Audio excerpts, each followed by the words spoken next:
कितना भी तू कुछ करेगा, देखने वाले से तू छुपा नहीं सकता। मेरे गुरुदेव कहते थे, कीड़ी के पग नेवर वाजे सो भी साहिब सुनत है। जब कीड़ी के पैर की आवाज वो नोट कर सकता है और कीड़ी को अक्ल दे सकता है कि अभी ये भेज वाली हवाएं हैं, अपने अंडे उठा, सुरक्षित ले जा। कितना कलाकार है, कितना प्रेरक है, प्रकाशक है। तो प्रार्थना का मतलब है कि भगवान के गुण, भगवान की लीला, भगवान का स्वरूप, भगवान की महत्ता का सुमरण करना और भगवान को ही सुनाना।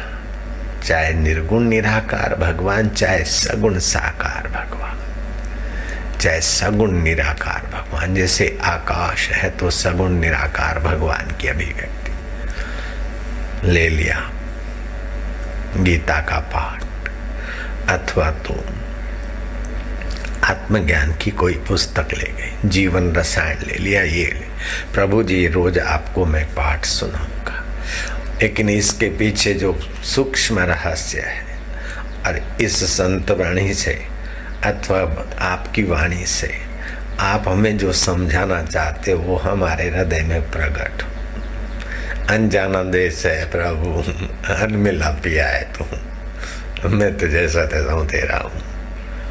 आप निश्चित समय पर नियमित रूप से वो पाठ सुनाइए।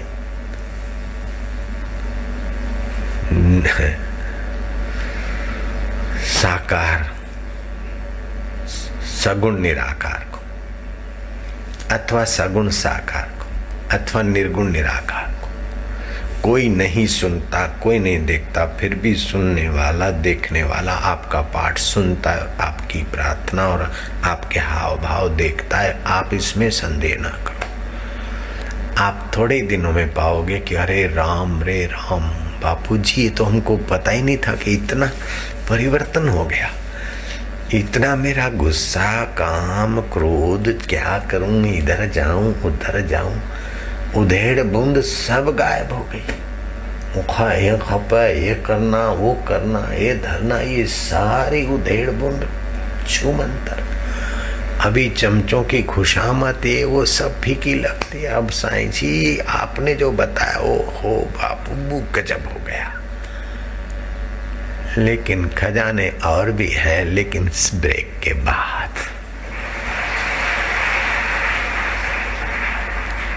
ऐसी ऐसी सुंदर युक्तियां मैं एकांत में रह कर ले आऊं कि आपको लगे कि हाँ, ये सत्संग का समय भले मैं आपको कम दूंगा, मुलाकात भले बाहर से कम दूंगा, लेकिन भीतर की मुलाकात की ऐसी तार जोड़ देंगे भगवान कि वो भगवान ही जानते हैं।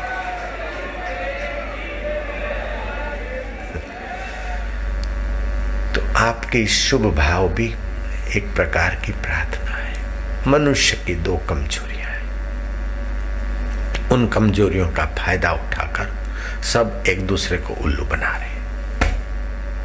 जयराम जी की इन दो कमजोरियों का फायदा उठाकर सब एक दूसरे को नोच रहे हैं, शोषित कर रहे हैं। एक कमजोरी है कि वर्तमान स्थिति से असंतोष, और कुछ पाऊं और कुछ, और दूसरा जो है छूट न जाए। किसी किसी को मिल भी गया है तो छूट न जाए, इससे वो डरता है। अब ऐसी कौन सी चीज है जो छूट मिली है और नहीं छूटे? और ऐसी कितनी चीजें पाओगे और सुखी होगे? तो प्रमोशन, प्रसिद्धि, ये सब इधर उधर की लालचों में मनुष्य ऐसा तो दौड़े दौड़े दौड़े पूरा हो जाता, और फिर सारा इकट्ठा किया छोड़ के फिर 1 करोड़ हो, 10 करोड़ हो, 1000 करोड़ हो, 50,000 करोड़ हो, 65,000 करोड़ वाले सज्जन भी चले गए। अभी अभी अखबारों में सुना होगा। तो कोई 65 रुपया छोड़ के जाए, कोई 65 लाख छोड़ के जाए, लेकिन छोड़ के जाने की चीजों में सुख बुद्धि और उनके वियोग में भय बुद्धि, अर्थात सुख की लालच और दुख का भय।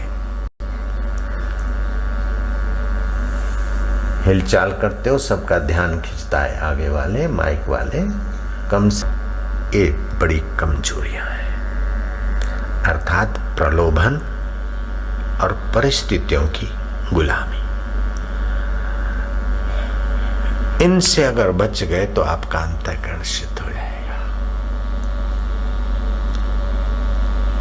प्रार्थना तो आप इच्छा पूर्ति के लिए कर सकते हैं, अमुक अमुक कार्य साधने के लिए कर सकते हैं, लेकिन ऊंचा फल यह है कि इच्छा वासना निवृत्त हो जाए, मेरी मर्जी नहीं तेरी मर्जी पूर्ण हो।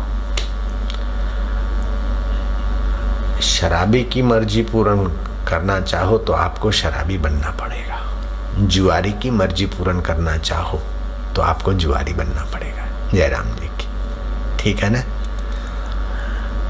ऐसे ही भगवान की मर्जी पूर्ण करना चाहो तो आपको भगवत स्वरूप में जगना पड़ेगा।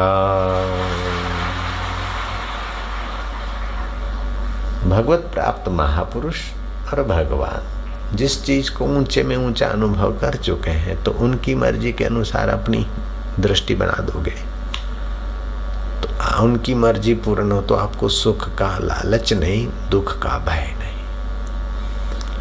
और सुख और दुख आएंगे और चले जाएंगे, आप उनमें जुड़ोगे नहीं। जब आप जुड़ोगे नहीं तो अंतःकरण मलिन होगा नहीं।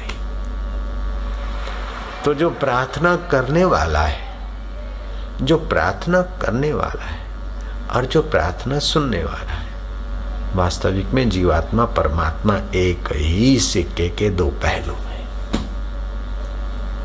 उपनिषद कहती है, द्वासु पर्णा सयुजा सखाया समान वृक्षे परिशस्व जाते तयोर एक पिपलच स्वाद। द्वासु पर्णा सयुजा समाना समान वृक्षे परिशस्व। अब एक डाली पर दो पक्षी तो बैठ सकते, लेकिन एक ही जगह पे दो पक्षी, लेकिन एक पक्षी फल खाता है, खट्टे मीठे स्वाद लेता है, दुखी सुखी होता है, दूसरा उसको देख रहा है। क्या वो पक्षी अथवा दो सखा आपके साथ नहीं है? क्या आप दुखी होते फिर भी देखने वाला सखा बैठा है? आप पाप करते तो देखने वाला बैठा है, आप पुण्य करते तो देखने वाला बैठा है, आप चिंता करते तो देखने वाला बैठा है। हम डर गए, मैं तो डर गई। कब डरी थी? अब भी डरी 5 मिनट पहले। तो डर के पहले भी कोई था देखने वाला, डर गई। उस समय भी कोई देखने वाला है, अब तो थोड़ा डर कम है। तो हो न सका भैया, आप इतने उस प्यारे के निकट हो।